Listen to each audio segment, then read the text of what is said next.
My name's Marjorie Rebel, and I'm the board of the Olmsted Network. And I'm also, more importantly, for this speaker, I'm one of the plaintiffs in the Wyche Stadium case in Boston. So we feel very strongly about advocating. And today, the subject of this talk is defending democratic spaces, legal tools to protect public parks. So what could be better?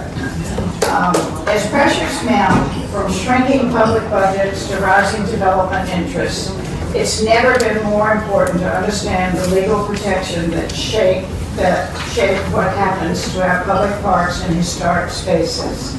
This session will explore the laws, land use policies, institutional structures that protect, or sometimes fail to protect, our public parklands. Our speaker is Will Cook, a nationally recognized lawyer and expert in historic preservation law. Will specializes in finding balanced solutions, preserving the integrity of historic places while navigating economic development and complex regulatory processes. His work includes guiding clients through Section 106 of the National Historic Preservation Act, with a focus on landscapes, view sheds, and cultural properties. In 2019, Will supported the Parks and People Foundation in Baltimore using preservation law to help secure shoreline restoration and a new urban green space along Middle Branch Harbor. He's also advised cities like Philadelphia and Palm Beach on strengthening their local preservation ordinances and has represented communities across the country working to protect traditional cultural properties, historic sites that remain vital for living cultures. And again, we'll save the last 10 minutes for Q&A, and I want you to please join me in welcoming Will Cook.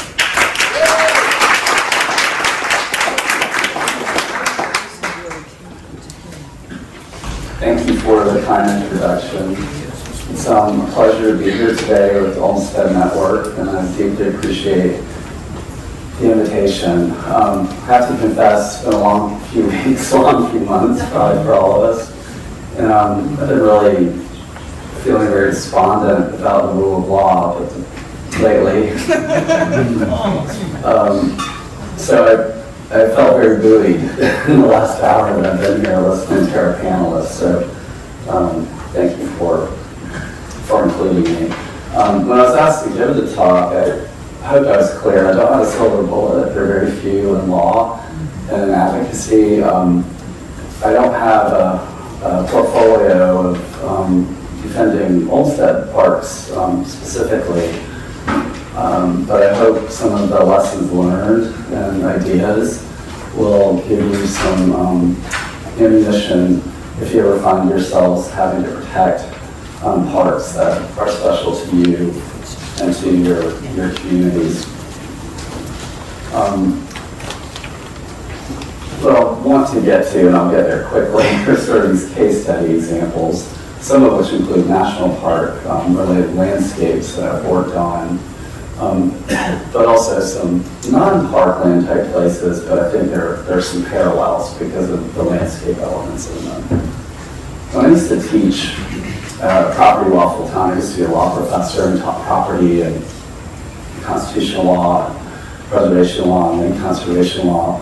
We often started with these fundamental questions of why we regulate, and in a world where probably a lot of us are besieged by folks who are proponents of the so-called property rights movement, which I'd like to recast it as maybe the anti-property rights movement, because as we all know, there is a need to regulate, and so I think it's important sometimes to remind ourselves if we're having to defend the need for regulation, why we do it to begin with. So if we were here at an economic conference, we'd be talking about externalities and costs that we're forced to bear from activities, maybe beyond our control, what we don't profit from. And so introducing these concepts to people often start with the idea of air pollution, and, the downside of health effects, particulate matter on houses and properties. But externalities are not always coming from, maybe what we consider bad activities. They sometimes come from good activities like recycling. But if left unregulated, we can lead to all sorts of, problems for your property owner next to this. You might be worried about your fair market values. If this was next to a beautiful Olmsted Park, you probably would consider this to be a problem. Other types of externalities like light, places that value the dark night sky, can be a problem if left unchecked. Signage, which we know we all need, but if there's an overproliferation, there's confusion. You can also obscure landscapes and historic buildings. I'm from South Carolina originally, from the Low Country, from Beaufort, South Carolina, but I've spent a lot of time in Charleston over the years. What do you do in places where you've got transient activities like unregulated cruise tourism, and how does that affect an historic landscape in a number of ways? You probably all know about the tragedy of the commons from Garrett Hardin, which has always resonated with me as part of my elevator speech of why we need some degree of regulation. Hardin didn't answer the question of how to regulate. The idea is that if left unchecked, and the ideas of New England Greensward, we're all sheep farmers, there's a rush to use the resource. And so in the absence of regulation, the resource is overconsumed and destroyed. This certainly has applicability to parklands. If maybe there's overuse, overcrowding, and lack of maintenance, you end up with the destruction of your commons. On the other hand, if the commons is overregulated, for example, if a park decided, well, we don't want any of the blades of grass to ever be destroyed, we'll just restrict. We won't let anyone in the park. That resource would then stagnate and waste for other reasons. So the balance in regulation is walking that tightrope between not enough and too much. But as a result of the way we regulate and design regulations in our environment, we can end up with landscapes like you would see from Mount Desert Island and Acadia, or an unregulated landscape like Berkeley County, South Carolina, where there's very little land use or zoning law, or walkable communities that have levels of historic preservation, regulation, or communities like this and the lack of regulation. But one thing that's important to keep in mind is that whether you're in a community that looks like this or a community that looks like this, the built environment is absolutely responding to what land use regulation allows, including zoning. And there's so many reasons why we preserve. As a historic preservationist, this is a laundry list that resonates with me, particularly this idea of a sense of orientation. Those were the words that Congress used in the Statement of Purpose for the National Historic Preservation Act when it passed that law in 1966. But I think even though these ideas are often promoted for why we preserve the historic environment, including historic landscapes, a lot of these ideas, I think, resonate with why we want to preserve and protect our public parks, especially issues like physical and mental health, promoting social and economic well-being, environmental health, and biodiversity, and just plain beauty for a lot of aesthetic reasons why preservation of parks and other important places is a worthy goal.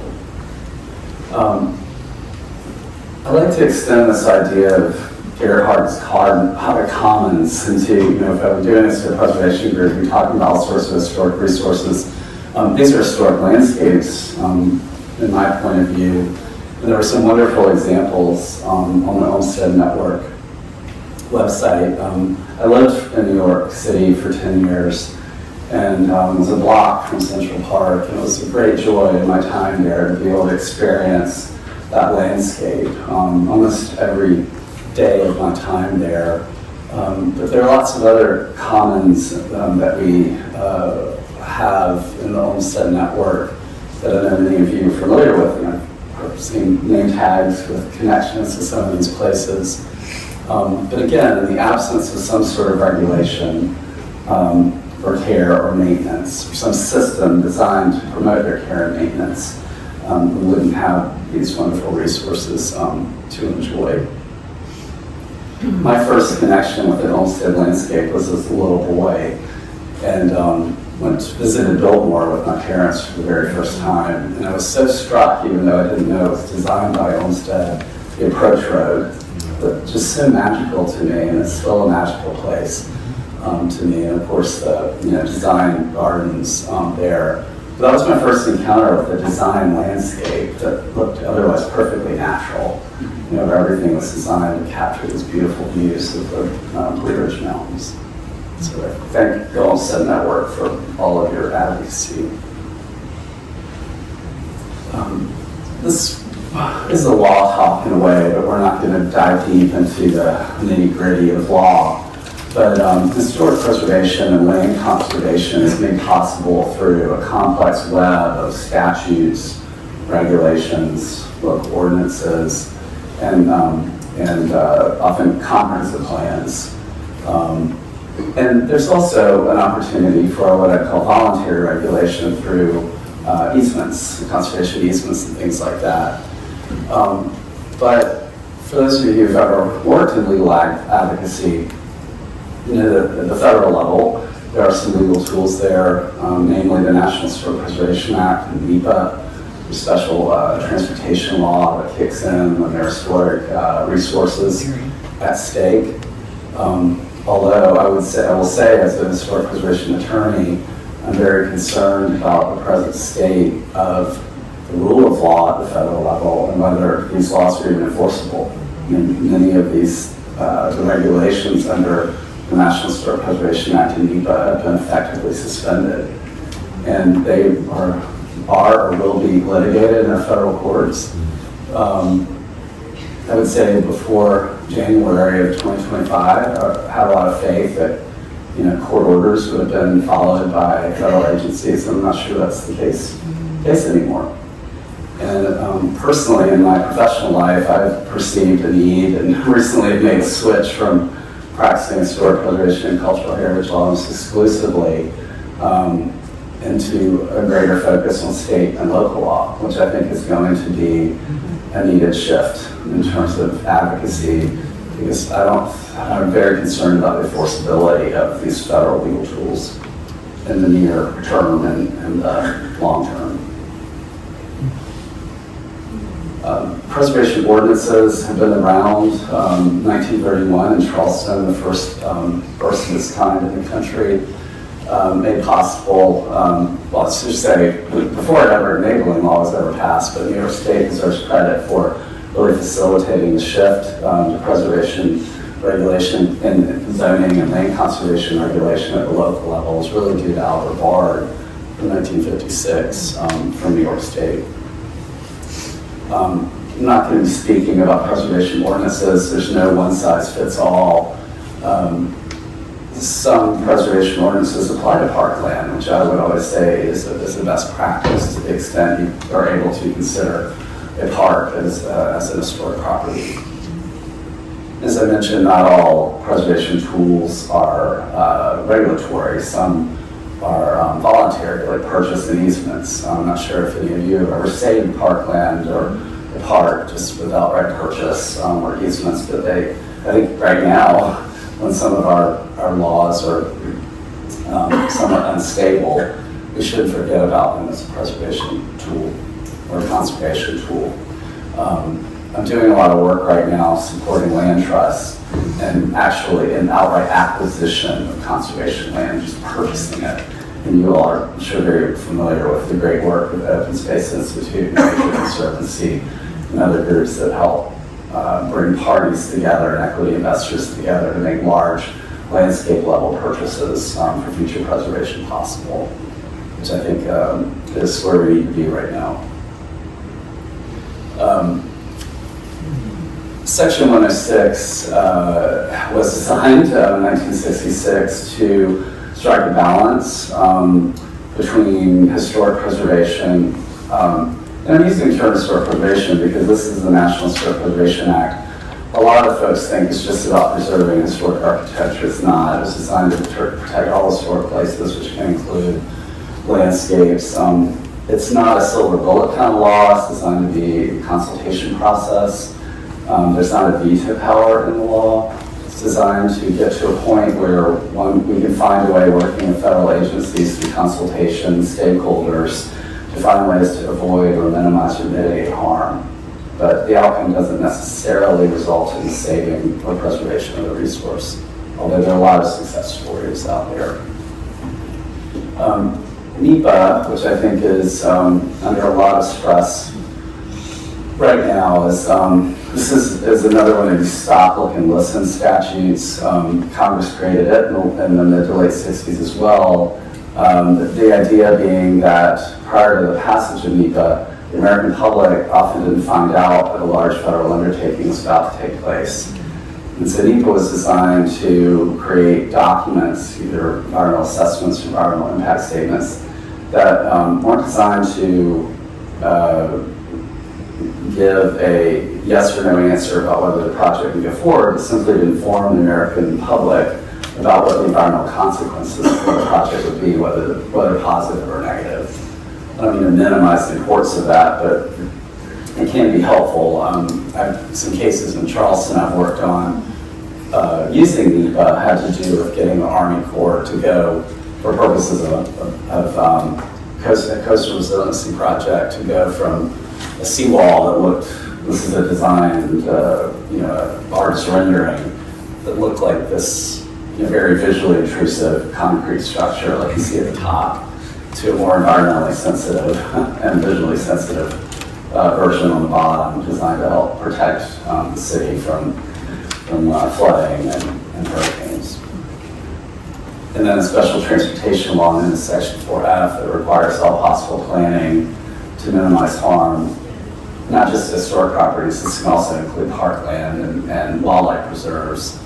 And then Section 110F, which applies to national historic landmarks. I'm not sure, are there any folks with parks that qualify or have been designated as national historic landmarks? So this is an extra legal tool outside of the 106 process. It requires direct consultation between the National Park Service and federal agency in charge of permitting to try to find all possible ways to minimize harm to the historic landmark. Quick mention about Section 4F, which I think this is an incredible story in Boston. Mm-hmm. So all of you probably heard the Big Dig. But when I apologize, what was the name of the freeway that was constructed? Southeast Expressway. Thank you, the Southeast Expressway, which I encountered as a little boy and teenager. Was one of the earliest examples of the application of Section 4F to a transportation project that was going to cut through the historic heart of a major city. This was in Boston. So it was, Section 4 occurred, the review process. You can debate about whether anything was avoided because the freeway was constructed. But this was an interesting example of the city having to go through the Section 4 process again when the Big Dig occurred. And I think we're all happy to report, there's now a new parkland, which is, you've never seen I thought this was a great drone shot of what that same area looks like now. It's exciting to see how the neighborhoods have been reconnected after being divided for so long. So a good preservation outcome that has landscape implications. So what I really want to talk to you about are these examples that have some parallels to the work that you do, and I hope will give you some ideas if you ever need legal advocacy to save your parks. And we're going to travel from Charleston, South Carolina to New Jersey, to Palisades Interstate Park, Grand Canyon National Park, Mount Taylor, New Mexico. And then we'll end in what I hope is a positive note. The place that's very important to me is my hometown of Beaufort, South Carolina, which is the smallest short town between Charleston and Savannah, a fairly large National Historic Landmark district, and also the recent headquarters of the Reconstruction era National Historic Park. that we're very excited about there. And I'll talk to you about a zoning, a relatively new zoning tool that may be helpful for any of you if you're having to think about the future protection of your parks. It doesn't depend on federal law. So a number of years ago, this is probably in the early 2000s, the State Ports Authority decided to create a mega cruise ship terminal at the foot of the National Historic Landmark District in Charleston. These buildings you see in the kind of in the forefront are part of the old historic city market. And one of the reasons why Charleston's considered was designated by Congress or National Park Service as a National Historic Landmark has to do with the high concentration of 18th and 19th century, human scale buildings. And there's been a lot of historic preservation activity there over the years, a lot of investment in historic preservation and rehab, including the city market area. Well, once the state port started introducing large cruise ship activity, and these are 14 to 15-story cruise ships that carry 3,500 to 5,000 people on them. You plot that type of activity down in a small, human scale city with historic streets. You can imagine, we were talking about externalities earlier. There are a lot of unassociated costs with that. And this was an interesting example of a preservation legal advocacy problem or effort that involved federal, state, and local preservation law and litigation at every single one of those levels. Just to give you a sense of, when these ships were were docked, they were the largest structure, in Charleston County, larger than the tallest building, which was a 12-story building. This was an advocacy flyer by the Preservation Society of Charleston. And again, I know this isn't a park, but you can imagine, how that would change the historic context of how you might experience a park. Another maybe parallel, again, not a park, but a lot of our battlefields on the East Coast, particularly Virginia, have been part of litigation involving the intrusion of visual elements like Walmart supercenters. There was one that was planned outside of Manassas that the National Trust litigated and as part of a coalition. It was ultimately defeated. That had everything to do with how the introduction of an inappropriate visual element outside the boundaries of a National Register district or outside the boundaries of a historic property, or you could substitute a park in there, might affect the way you experience and enjoy and appreciate or use that park within the park's boundaries or within this particular landscape. And you're also missing the views of the Charleston Harbor. I was thinking about the Olmsted example, the views of the mountains, which Olmsted very much intended to be part of any number of vistas there. But what would happen if you put up a field of telecom towers or put up 1,000 wind turbines or solar panels? Totally change the way you experience that Olmsted landscape. So I'm happy I don't have that example to show you, but that's the kind of thing that could happen to an Olmsted landscape. Happy to report this was an example of where preservation advocates went to the mat.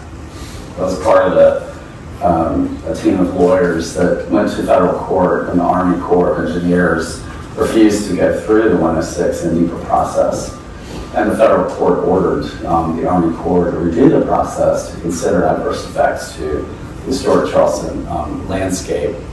And there was some good language in that opinion that courts don't have an obligation to rubber stamp whatever federal agencies want them to do. Now, this meant that the permitting process had to start over, which is the outcome. If you have a successful federal preservation law lawsuit, the agency has to start from the beginning. So the process did restart, and for whatever reason, the state court never went forward with the permitting. And this kind of legal advocacy project's been going on, as I said, since the early 2000s. You were talking about some of your long project tales. This was a good example of this, but also an example of how delay can end up saving a landscape. Because now the state court has sold the property, this abandoned sort of warehouse district. It's now going to be redeveloped and reconnected to the historic city. And so it's been a real win-win for the city and for preservationists who cared about Charleston's landscape and connection to the water, Charleston Harbor and the Atlantic Ocean beyond. So delay was an outcome. I would say it was not our goal in filing the lawsuit.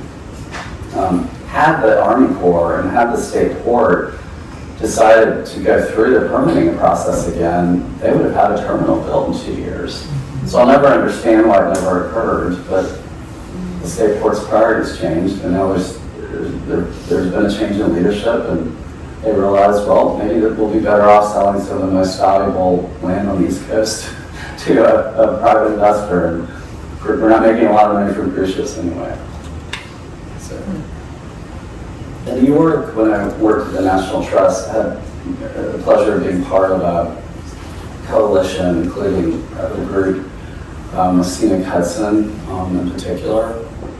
And this particular battle didn't involve federal law. This was I would say I'm using this to help illustrate the importance of state and local law, where state and local law were violated in terms of the City of Englewood Cliffs permitting or permission that was given to build a project. You're looking at the cloisters on the left and then the view of the Hudson River Palisades across the way. This was one of the first examples I of... have to make a note just Please. for the pride. On the left, that's Fort Tryon Park. Oh, I'm sorry. It's been a long day. It's been a long week. Thank you. Thank you for that. I had another one with a view from the cloisters, and I didn't see it very closely enough. But one of my favorite views from Upper Manhattan. But I also appreciate, what went into the creation of the Interstate Park. It's fascinating kind of park creation story. One of the first efforts of creating this type of park is an interstate park with Teddy Roosevelt, who was then governor of New York, who cooperated with Governor Voorhees of New Jersey to create the Palisades Park. And the whole fascinating story of how the top of the Palisades had been somewhat industrialized over time, and as part of that development of the park, and it's one of the conditions of the development of the park, the landscape had to be restored. And so what we look at today is not what the landscape looked like in the late 1800s or early 1900s. But the development threat was LG Electronics wanted to build a new North American headquarters, and the city of Englewood Cliffs was poised to make that happen, and agreed that the buildings could be built. But the problem was that the buildings, for the very first time, were going to exceed the tree canopy, which had been protected for over 100 years. And so litigation ensued because without getting in the weeds, there were various aspects of local zoning law and the city's comprehensive plan that were violated by the city, allowing the proposed project to go forward, and some state environmental laws that weren't followed as well. And ultimately, the preservationists prevailed.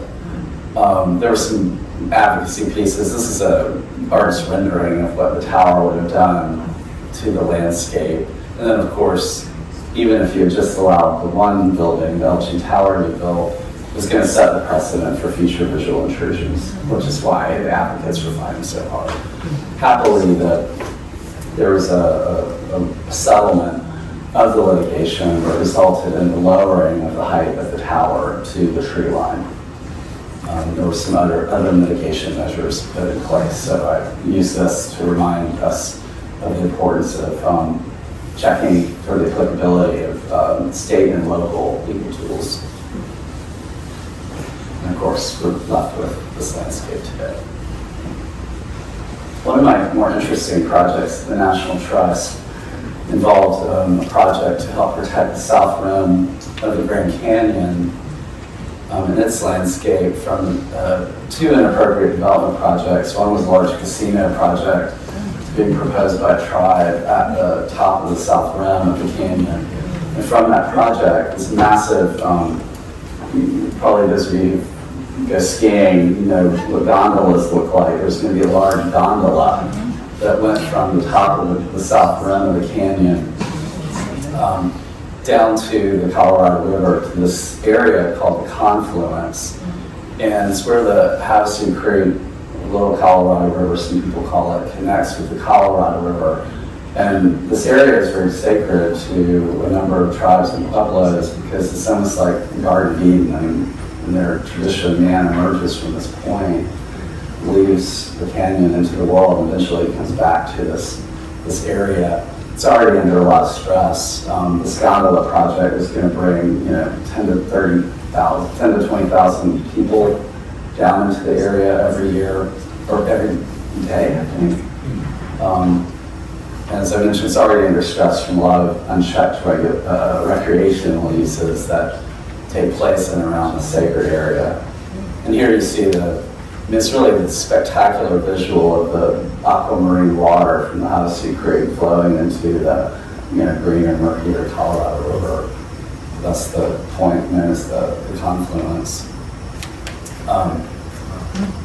Happily, this had a good preservation outcome, mainly because there was this largely unknown law that gave the federal government, the land up top was controlled by tribes, and that's what made this project really tricky. I mean, typically on land that tribes own, they're able to do what they want,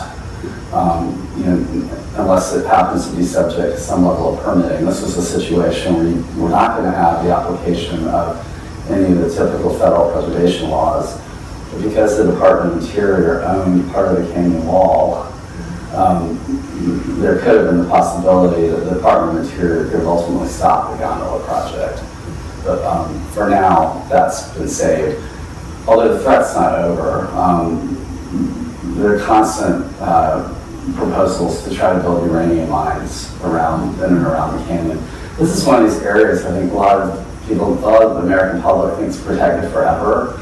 It's not. I mean, it's a national park, but there are no preservation protections that preclude, uranium development, real estate development, or anything like that. I think that's often a great surprise to people when one of these most iconic landscapes is largely unprotected. Now, Taylor, New Mexico is an interesting landscape. It's not a park, but about 450,000 acre landscape, sacred to 13 tribes and pueblos in the Southwest. And Mount Taylor is viewed, I believe it's described to me as like a Mother Earth. It's also a point of reference on the geography. The threat here was uranium mining. And there was a federal review process under the National Historic Preservation Act. It was administered by the Park Service. The uranium mining threat actually goes back to the late 1870s with mining acts that pretty much allowed any of us who lived in that era, we could have just gone to New Mexico, drawn a line around the area that we wanted to mine at some point in the future, and could have staked our claim to it. That's one of the things that makes preservation in areas like this very difficult, because you're dealing with lots of competing ownership interests. This is one of these situations where a federal agency or agencies made some errors in the federal permitting process and this didn't go to court, but ultimately the agencies decided to restart the review process to evaluate issues like visual impacts, adverse visual impacts. And then in the course of this, the price of uranium mining dropped a lot, and uranium mines ended up losing interest. So for now, this landscape has been protected. This is not self-promotion, but my job, it's one of my first projects when I joined the National Trust around 2011 was to represent the Trust as a friend of the court. It's very unusual for a friend of the court or a grant of security to be allowed to argue before an appellate court. And the Supreme Court allowed me to argue. Our contribution was to help educate the justices about historic preservation law and the need to preserve, and in particular to help educate the court, which had never had a case involving New Mexico's state registered cultural properties, why it was important and why Mount Taylor needed to have its listing reinstated. The mining companies had found a very mining company sympathetic judge that revoked that designation, that provided some baseline procedural protections that would have allowed tribes the opportunity to consult on the location of mines. But happily, the Supreme Court agreed in a 5-0 unanimous opinion to reinstate Mount Taylor to the state cultural property register. So mentioning this as an example of a potential legal tool, I'm not aware of any other state other than New Mexico that has a cultural property register, but if your state does or is ever contemplating one, an Olmsted Park or other types of parks could be a good candidate for that type of listing. And I always think about cultural properties as historic properties that have a connection to a living community. It doesn't have to be a tribal community. It can be any one of us who continues to use this historic landscape, or historic park, or place, and continue to use it today. It's not just relevant because of its historic use. And then last, I'll leave you with a message of hope for now, although we're not there yet. South Carolina's geography is really interesting along the coast, largely characterized by hundreds of what are called sea islands and barrier islands. This is a part of Beaufort County called St. Helena Island. It's significant in that it still has a robust population of the Gullah Geechee community, which is under constant threat from real estate development and displacement because of that development. It just gives you an idea where it's situated towards the bottom of South Carolina's coastline, close to Savannah, between Charleston and Savannah. It's the little red marker there, St. Helenaville and Pine Island it's called. This was a former sea island cotton plantation.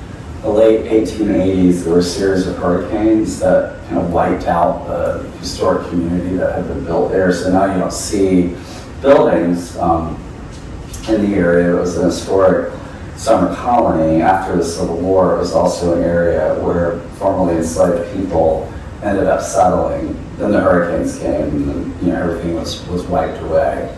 There's now a proposal to develop a gated community golf course on this area. The surrounding Gullah Geechee, namely farming families who continue these agricultural traditions, are obviously concerned about displacement because of rising land prices and property taxes.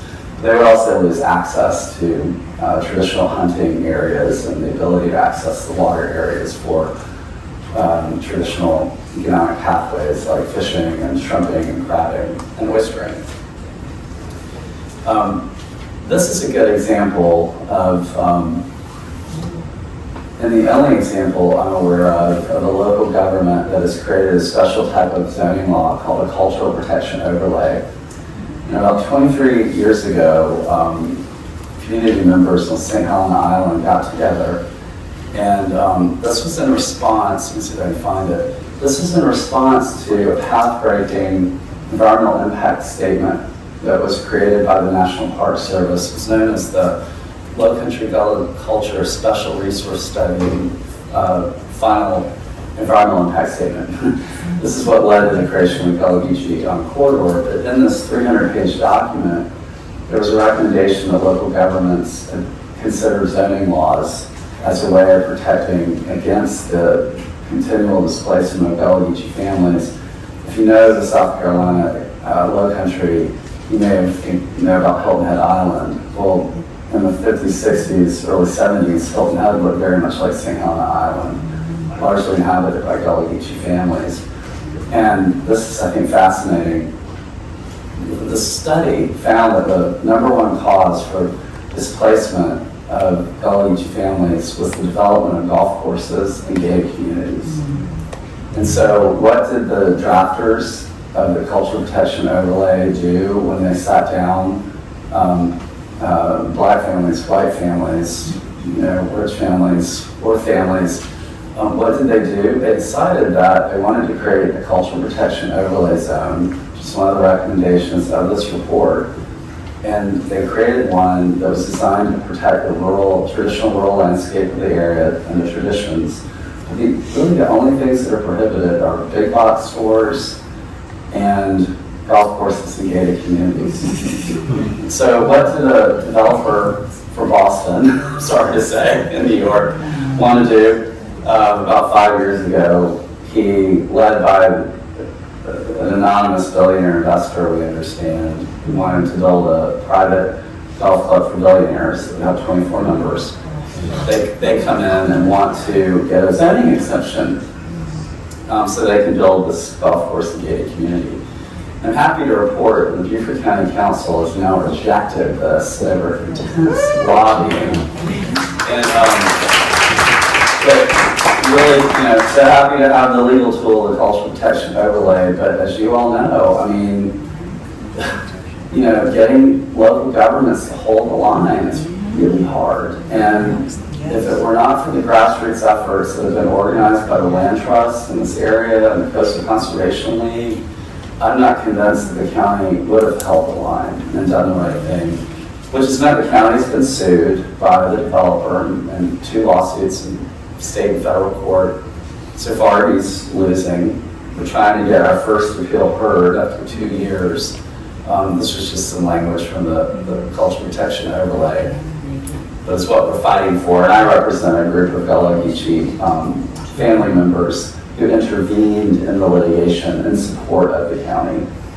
So maybe just an idea, if you're looking for, if your groups ever have a way to be part of a legal advocacy effort, one way you can do is participate as an intervener or as a friend of the court in support of local government, hopefully. And a lot of times I'm in opposition to local government's decisions, but this is one where we really wanted to support the county for doing the right thing.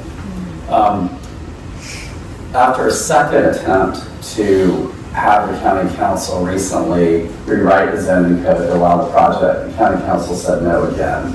But it's only been because of the grassroots advocacy that's happened there. So I'll leave you with this positive message of hope that I really attribute to the grassroots advocacy efforts backed up by lawyers and legal advocacy. But I'll leave you with that, and I'm happy to take a few questions.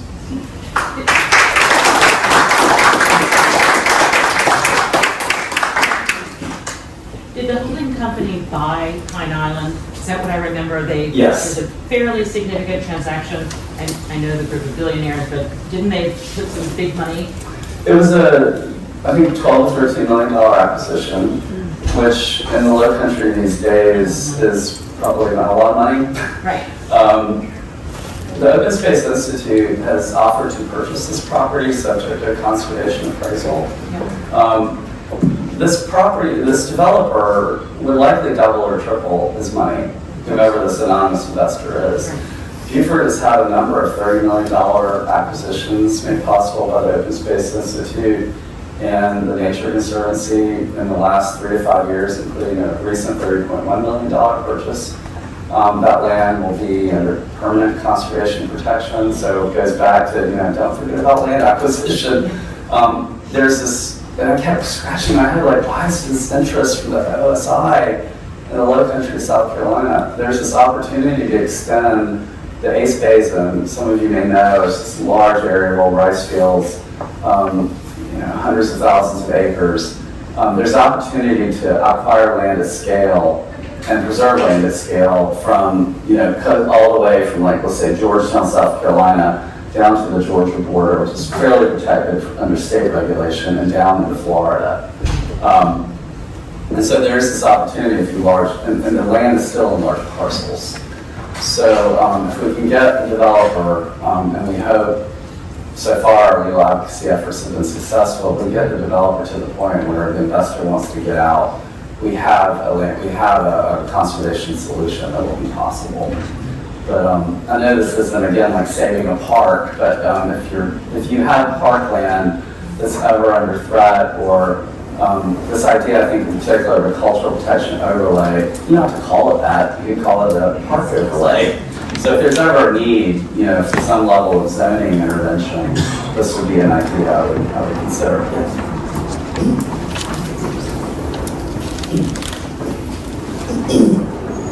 Thank you so much for this, and so much to say, but I do have this very specific question as a representative here from Olmsted Olmsted Network site in Brookline, and kind of the home, Vertical Olmsted's home, and also the steward of 1 million records related to the life and career of Frederick Olmsted is so important to everyone here.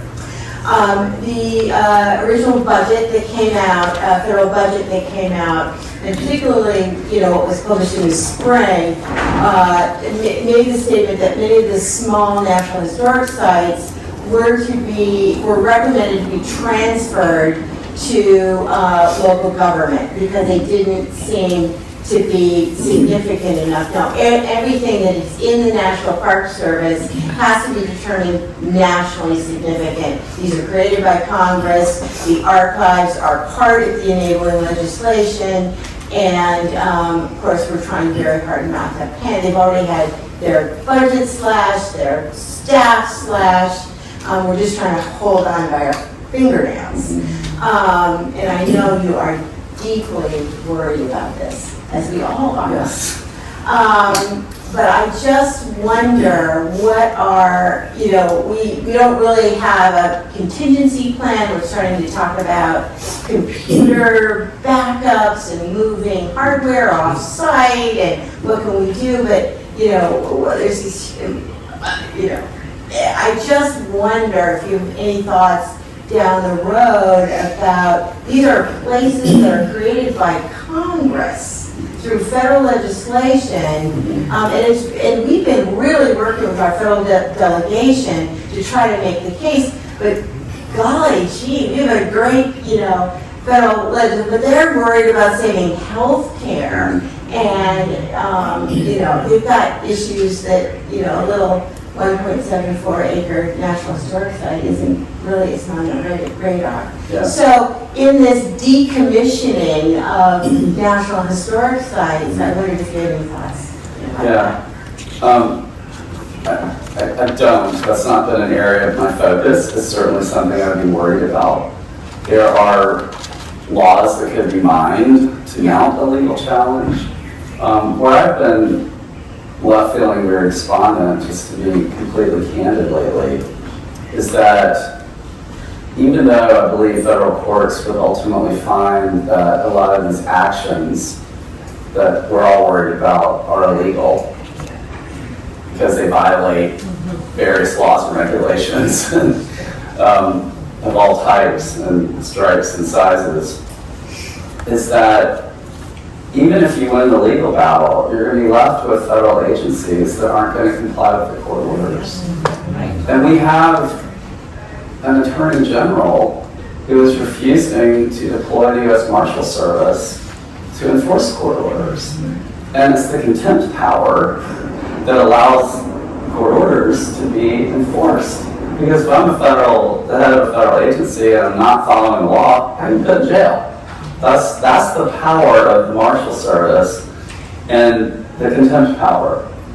So without that, and I don't see that happening during the Trump administration, I think the future for enforceability of federal law is really bleak. Because even if you get the win, I don't know how you effectuate enforcement. And when I talk property laws, it's so important. Really, it applies to any kind of law. But I mean, law is a system. Law represents systems that regulate our conduct with respect to one another as enforced by law. You can't have voluntary laws. So, they're just hortatory they don't mean anything. I mean, people like us are probably going to comply because we want to do the right thing. But if you can't enforce law, law is useless. And at the federal level right now, I just have to say I'm very despondent about the enforceability issue. So I'm not saying it's not worth testing these laws. I think you would ultimately prevail on the legal arguments in federal court. I don't know what would happen with enforceability. That's what has me the most worried as a lawyer and a former constitutional law professor. That has me most concerned. Is there any way to, Hi, go ahead. is there a way to pressure people to enforce the law? I mean, Yeah. Pam Bondi is a lawyer. Is there a way to censor her unless she? Good luck. Yeah, I mean, it's a good question. I have zero influence over Pam Bondi and or her boss, who is the president. So, are there political channels that could be brought to bear through, senators or congressional members? If there are, I don't know who they are. I don't have those connections. I'm not a government relations attorney. I'm not saying it's not worth trying, but that kind of enforceability, if it's going to happen through lobbying efforts, I think it's going to be very ad hoc and not predictable. I'm not saying it can't happen, but. I think this will be our last question, and then we'll have about 5 minutes to stretch our legs before we go into the next session. Thank you, Victoria. Thank you for your candor, because I think it raises what was mentioned yesterday about more of us being offensive. And as we seem to be in a state of anarchy. So I'm curious in terms of developers. Obviously, our current president is one. So the lawsuit in St. Helena Island, I've always wondered, why do these developers feel indignant that they did not get what they want?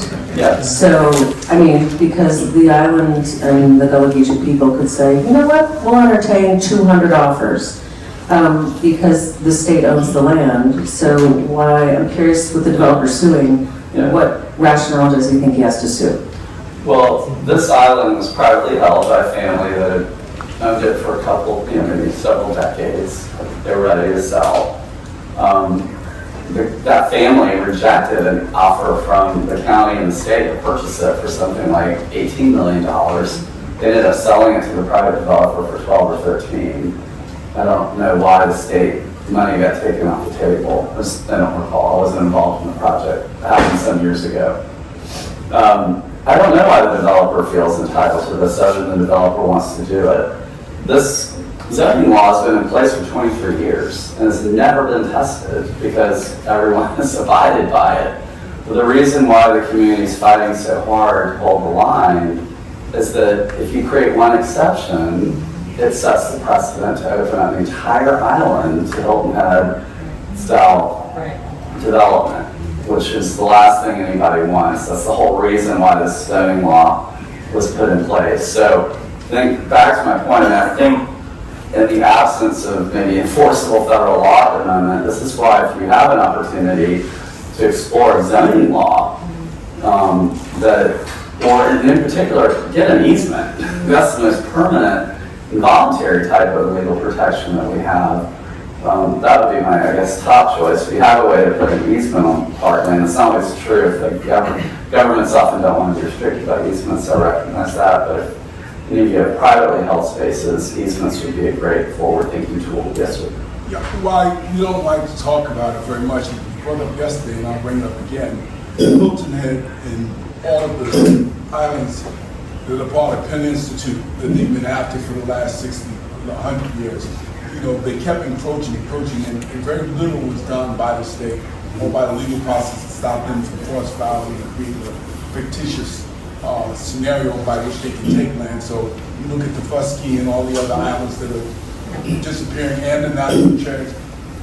What role can we play in looking at how communities that have people who are less protected, can conserve Yeah. What can you do? I mean, Yeah. thank you for the work you did. No, not over yet. But you're raising a good question. So one of the real challenges that's led to displacement, especially on Defusky and Hilton Head, has been this problem of heirs property. You know, when you got current, people that consider themselves to be current owners, you find out they actually co-own the property with 200 heirs.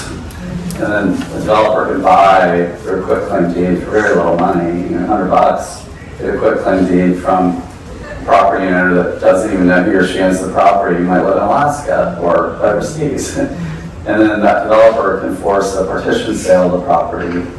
And usually the family that's living there can't afford to buy it at the judicial auction. And that's when the developers swoop in and buy it. That's really the history of Hilton Head. They get it for pennies on the dollar. So solving the heirs property problem is a real challenge. And there are groups like the Center for Heirs Property in Charleston, South Carolina, that's funded by Ford Foundation that works very hard to make sure that if the families that have been living there caring for the property can't keep it, they can at least get their market value if the property is going to be sold. That's not a satisfactory answer, like how do we protect and preserve this land? But I do believe, I get back to the fact that there would be nothing preventing families that own property that is heirs property from putting a conservation easement on it. That would be, no one's ever asked me this question, but that would be something I would do if I could find a land trust to hold that easement. And then again, also explore this idea of some kind of zoning protection. Defusky, using the model in St. Helena, recently adopted their cultural protection overlay of its own a few years ago. And it's large, I'd say, you know, I hate to say it's too late. It's better than nothing. There's still some families on the island, but I'm glad that they had enacted it. But they're the first two of these types of zoning laws passed in the country, and the St. Helena one was the first. So I'd love to see these proliferate all over the country. Thank you.